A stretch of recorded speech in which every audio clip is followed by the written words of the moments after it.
이야기는 1876년 2월 22일 스웨덴 남동부 해안의 작은 섬 오크네에서 시작됩니다.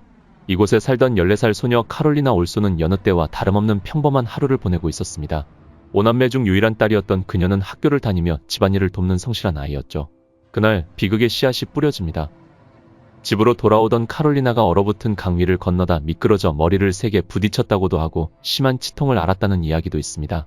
정확한 원인은 기록마다 조금씩 다르지만 분명한 것은 그날 이후 카롤리나에게 이상 증세가 나타나기 시작했다는 것입니다. 처음에는 단순한 두통이나 치통으로 여겼습니다.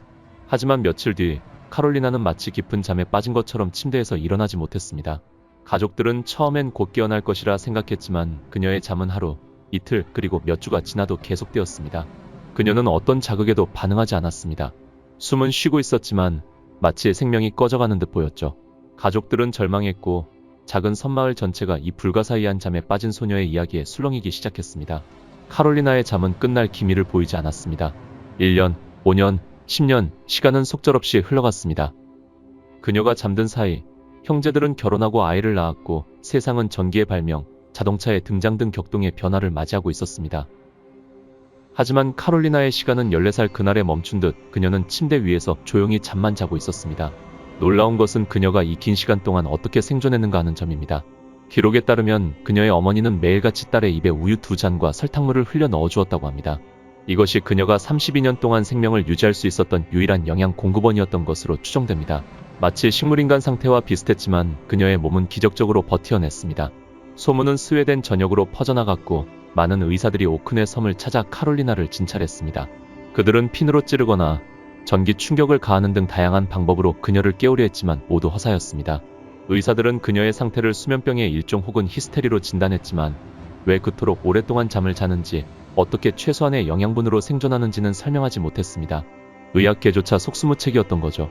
그녀는 오크네에 잠자는 소녀로 불리며 세간의 주목을 받았습니다. 어떤 이들은 그녀를 신성시하기도 했고 어떤 이들은 사기극이 아니냐는 의심의 눈초리를 보내기도 했습니다. 하지만 그녀의 가족, 특히 헌신적으로 딸을 돌본 어머니는 그런 시선 속에서도 묵묵히 카롤리나의 곁을 지켰습니다. 안타깝게도 어머니는 딸이 깨어나는 것을 보지 못하고 1904년에 세상을 떠났고 이후에는 가정부가 그녀를 돌보게 됩니다. 1908년 4월 3일 카롤리나가 잠든 지 무려 32년 42일이 지난 어느 날 기적이 일어났습니다. 당시 그녀를 돌보던 가정부는 집안에서 무언가 부서지는 소리와 함께 흐느끼는 소리를 듣고 깜짝 놀라 카롤리나의 방으로 달려갔습니다. 그리고 믿을 수 없는 광경을 목격합니다. 카롤리나가 깨어나 침대 옆바닥에 앉아 울고 있었던 것입니다. 더욱 놀라운 것은 그녀의 외모였습니다. 당시 카롤리나의 실제 나이는 46세였지만 외모는 20대 후반에서 30대 초반으로밖에 보이지 않았습니다. 마치 잠든 시간 동안 노화가 더디게 진행된 것처럼 보였죠. 그녀는 수척하고 매우 약한 상태였지만 의식은 또렷했습니다. 이 소식은 즉시 스웨덴 전역을 강타했고 곧 전 세계적인 뉴스가 되었습니다. 기자들과 의사들이 다시 오크네 섬으로 몰려들었습니다. 검사 결과 카롤리나는 32년 동안 침대에 누워 있었음에도 불구하고 근육 위축이 심하지 않았고 기본적인 읽기쓰기 능력도 유지하고 있었습니다. 하지만 그녀의 정신 연령은 여전히 14살 소녀에 머물러 있는 듯 보였습니다. 가장 큰 충격은 그녀의 기억이었습니다. 카롤리나는 자신이 잠들었던 1876년 이후의 32년 동안의 일에 대해 전혀 기억하지 못했습니다. 그녀에게 세상은 여전히 1876년이었고 자신의 늙어버린 모습과 완전히 달라진 세상은 큰 혼란 그 자체였습니다.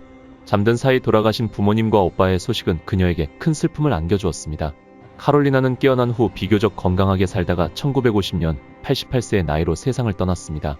그녀는 평생 독신으로 조용히 살았다고 전해집니다. 하지만 그녀가 남긴 32년의 잠이라는 미스터리는 여전히 풀리지 않은 숙제로 남아있습니다. 도대체 무엇이 그녀를 그토록 오랫동안 잠들게 했던 걸까요? 여러 가지 가설이 제기되었습니다. 첫째, 의학적 원인. 현대의학의 관점에서 보면 지속적인 식물인간 상태, 클라인 레빈 증후군과 같은 신경학적 문제, 혹은 드문 형태의 뇌염, 후유증 등을 추측해 볼 수 있습니다. 하지만 당시의 의학 수준으로는 정확한 진단이 불가능했고 32년이라는 극단적인 기간을 설명하기에는 여전히 부족함이 있습니다. 최소한의 영양 섭취로 어떻게 생존했는지도 의문입니다. 둘째, 심리적 요인.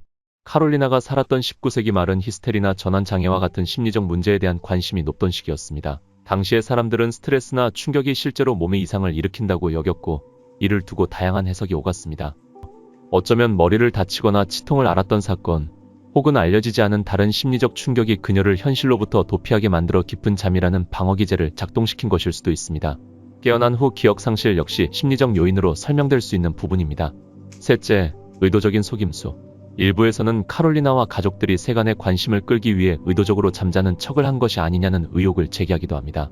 하지만 32년이라는 긴 시간 동안 수많은 의사들의 검증 시도 속에서 완벽하게 속임수를 유지한다는 것은 거의 불가능에 가깝습니다. 특히 그녀를 헌신적으로 돌본 가족들의 고통과 희생을 생각하면 쉽게 받아들이기 어려운 가설입니다. 만약 카롤리나가 현대에 살았다면 어땠을까요?